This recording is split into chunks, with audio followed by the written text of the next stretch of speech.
हाय दोस्तांनो, तुमचं पुन्हा एकदा स्वागत आहे माझ्या चॅनलवर. आज मी आलोय महाबळेश्वरच्या फेमस मॅप्रोमध्ये. आत्ता मस्तपैकी जोरदार पाऊस सुरू झालाय, पण मी गेलो होतो उन्हाळ्यात. चला तर मग बघूया या महाबळेश्वर मधल्या वर्ल्ड फेमस मॅप्रोमध्ये असं काय आहे जिथे कायमच भरपूर गर्दी असते. सर्वात पहिला आल्या आम्ही आलो फूड कोर्ट मध्ये, कारण जोरदार भूक लागली होती. तिथे जाण्याआधीच रुचिराने ठरवलं होतं की काय खायचं आहे.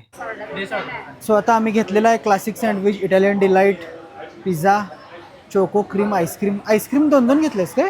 वेगवेगळे घेतले. 1795.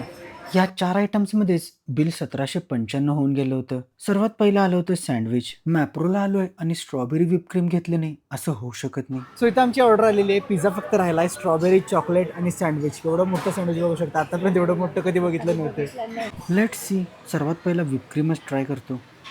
बघायला जितकं डिलिशियस वाटतं तेवढं डिलिशियस नाही आहे आणि गार पण नाही आहे. उन्हाळ्यात गार बरं वाटलं असतं, बट नॉट बॅड.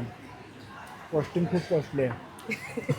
किती वेळा सांगणार आहेस तू? जेन्युइनली रिव्ह्यू सांगायचा झाला तर ॲस्थेटिकली मस्त वाटते, पण ना ते गार होतं आणि क्रीमच भरपूर होती. स्ट्रॉबेरी कमी होती, आईस्क्रीम कमी होतं. But once in a Mapro visit नक्की एकदा ट्राय करू शकताय. त्यानंतर लास्टला आला होता हा युनिकसा दिसणारा पिझ्झा, ज्यासाठी आम्ही खूपच वेट केलं. आणि इथं आलेला आहे 630 रुपयाचा पिझ्झा. पहिला टेस्ट करतो. आयुष्यातला सर्वात महागडा पिझ्झा. या पिझ्झाबद्दल सांगायचं झालं तर इटालियन स्टाईलमध्ये ऑलिव्हज, हर्ब्स आणि इटालियन सिझनिंग्स होते.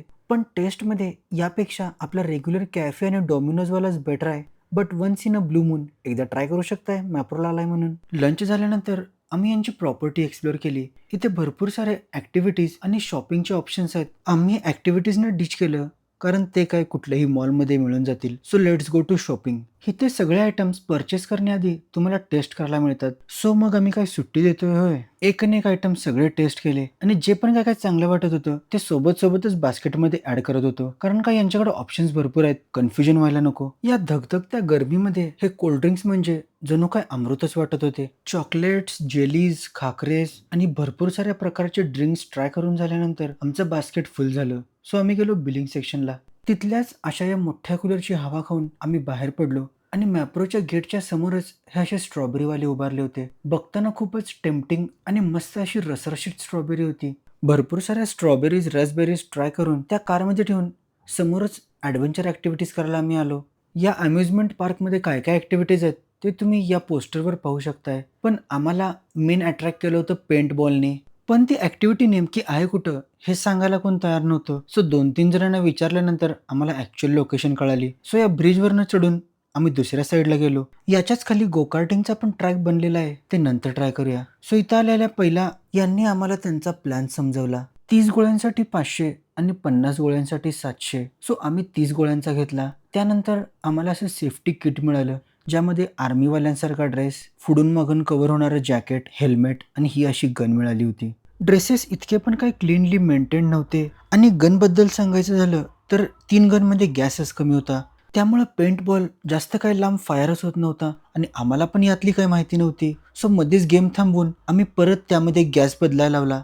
सो याचा एक्सपिरियन्स इतका काय खास वाटला नाही. जर तुम्ही फ्रेंड्स ग्रुपमध्ये आला असाल तर तुम्हाला मजा येईल. सो एकदा नक्की ट्राय करू शकताय. पण गॅस तेवढा एकदा चेक करून घ्या. आणि ॲक्च्युअलमध्ये तो पेंटबॉल जर गार्डवर लागला तर लागत नाही, पण ड्रेसवर लागला तर स्किनवर असा मार्क येतोय. So this game is little bit risky.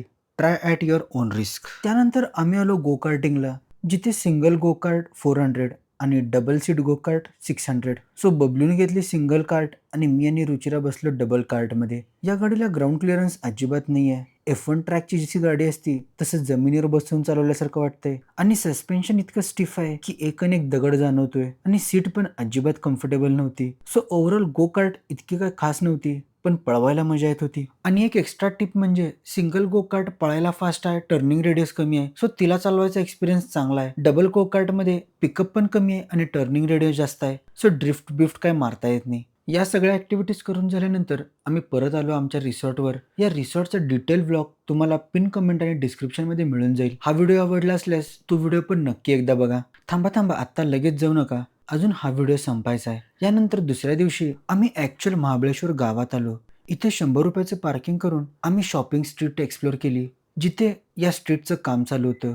पूर्ण रोड खोदून ठेवला होता. पण तरी पण महाबळेश्वरला आलोय आणि इथून काही घेऊन गेलो नाही असं तर होऊ शकत नाही.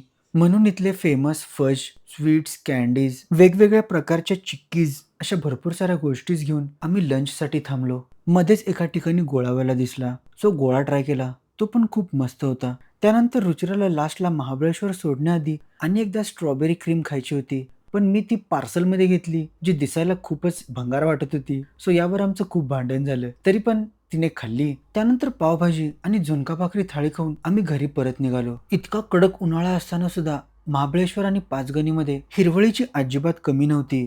सो तुम्हाला हा माझा व्लॉग कसा वाटला जरूर कमेंट सेक्शनमध्ये सांगा आणि आवडला असल्यास नक्की व्हिडिओला लाईक आणि चॅनलला सबस्क्राईब करा. Thanks for watching.